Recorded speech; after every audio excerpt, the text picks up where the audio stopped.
Hello everyone, I'm Ken Reels, and welcome to This Anime, the podcast that talks about anime past, present, and future, all with the exclamation of This Anime. And this is episode 2 of our My Hero Academia Rewatch series, covering season 2 episodes 14 through 25. And let me just say, this is one of the This is the point where the show really, I really got into the show. Obviously, when it came to the premiere of season 2, I actually rewatched all of season 1 right before season 2 started airing, and then I went and watched season 2 as it was airing, and I had watched the battle between Midoriya and Todoroki, and I was like, I want to see what's next. So I actually went and binged the manga up to that point. I've read through all of the manga up to that point, and I just kept going. I literally kept going, and then I was all caught up on the manga by the time the second half of season 2 started. So I knew what was going on in terms of the plot going into the second half of season 2, and we'll talk about that in the next episode. But with this first half, we have our tournament arc. Yes, ladies and gentlemen, we have a tournament arc finally in My Hero Academia, and they were pretty quick to jump into it because, well, it's a freaking tournament arc. Yeah, of course, tournament arcs are infamous in shonen anime, so it's no surprise.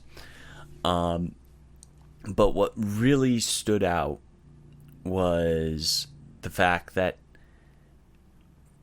every single one of these fights had more to them. There was an actual story and an actual reasoning for all of these fights. And I think the coolest bits, for me anyway, were the idea that, alright, here's all these different characters and how they're building it and blah, blah, blah. I think the highlights go back to, again, Bakugo's character. Bakugo is essentially, this is the point where Horikoshi started to realize, I may have made a mistake and made Bakugo a little more of an asshole than he should have. And he started to kind of give some bits of redemption to the character. Specifically where he's just like, no, I'm always learning. He's an arrogant he's very arrogant, and he remains arrogant, but I think he's much more, there's much more to him than meets the eye with his fight with Uraraka. She knows that Bakugo is going to kick her ass, and he knows that she knows he's going to kick her ass. So he's like, okay, what is she actually planning? He actually has respect for her enough to know, all right, I know that she's going to give it her all, so I'm giving it my all against her. And I think that's amazing. That's great. What also stands out is the fact that the battle between Todoroki and Midoriya is absolutely awesome. That is a great bit of just overall fight. That fight is just spectacularly animated. It's still spectacularly animated. Some of the highlights of this show are back in season 2. Season 2 has some of the coolest highlights for a show like that, for a shonen show. And I don't think it peaked at this point. Some people would argue it did, but what are you gonna do? You can't please everyone. One of the big things about this arc, this sports festival arc, is that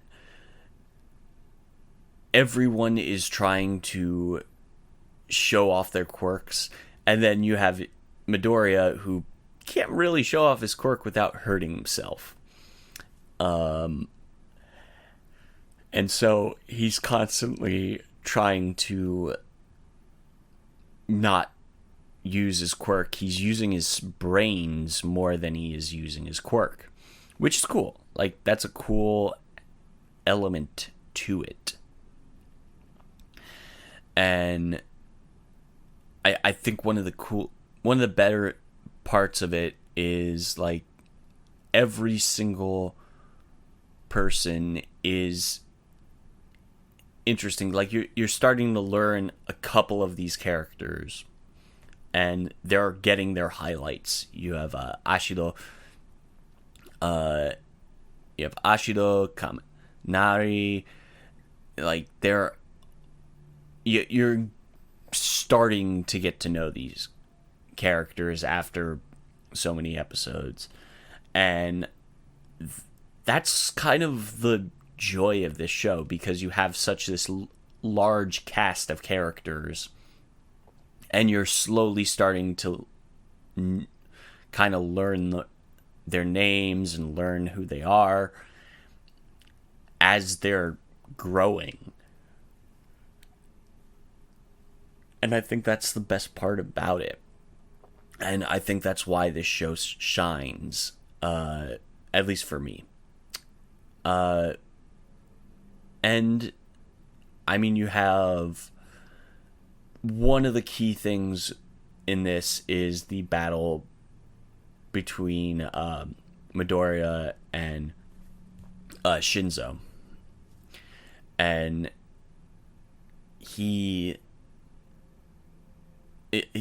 Shinzo basically shows the flaws within the biases of this society, where it's like, we're all about strength, of like physical strength instead of the actual mental strength.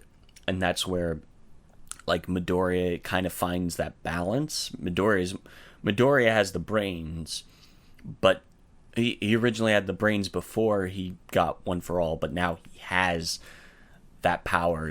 He has the power as well as the brains, and that's something you can't teach. Like, the brain of a hero is much more different than just the raw physical strength of a hero. And Shinzo has the brains, but doesn't have that kind of power that Midoriya has comparatively. And I think that just it's a great highlight for this show to keep poking that little stick on the society that this world is and how flawed it is. And it's kind of what makes this show great, in my opinion, is the idea that we're seeing this society as flawed. And we just keep, like, poking the bear in multiple locations of, okay, here's something, here's the positives of this, but there's also a lot of negatives.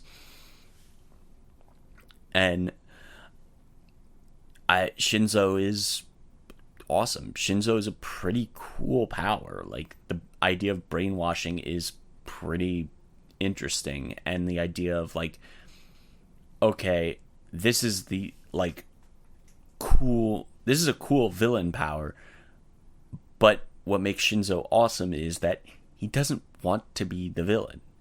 He wants to be a hero. And that that comes back to another character that we see in the future. That idea that everyone wants to be the hero. And sometimes, in order to be the hero, you gotta step up your game, as it were. And I really can't wait to talk about the hero the person I'm referring to in the future, and that'll be a while from now. That'll be near the end of this rewatch series, and I will defend that character to the end of my days because I love that character. I love that arc in general, but going into this season 2, I'm like rewatching and I'm like, no, this is very, very bingeable. This is very watchable. And you're slowly also integrating the next, like you're planting the seeds for the next arc while you're watching this. And that's really cool. That's a really cool aspect to it. And yeah, no, this is actually all I have to say about this arc, because there's not much to say about a tournament arc. It's exactly what you expect. And then you also have like the Shinzo battle. I forgot to mention the one thing about the Shinzo battle that stands out is the idea that the remnants of One for All. And as a manga reader, I know where that leads, and it's fun to plant those seeds so early on. And when they finally pay off, everyone's going to be just like, yes, this is going to be great. We've seen the first bits of it in the manga. In the anime, I mean. We've seen the first bits of it in the anime, and it goes further. All I can say about that, without really spoiling a lot, it goes further than that, and it's really cool. So yeah, that's gonna be it for this rewatch episode of My Hero Academia Season 2. We will be back next week with the rest of Season 2. So that is going to be episodes 26 through to 38. And we're going to be covering the Hero Killer Stain arc as well as the final exam arc. So, see you guys next time. Plus Ultra. Roll the end.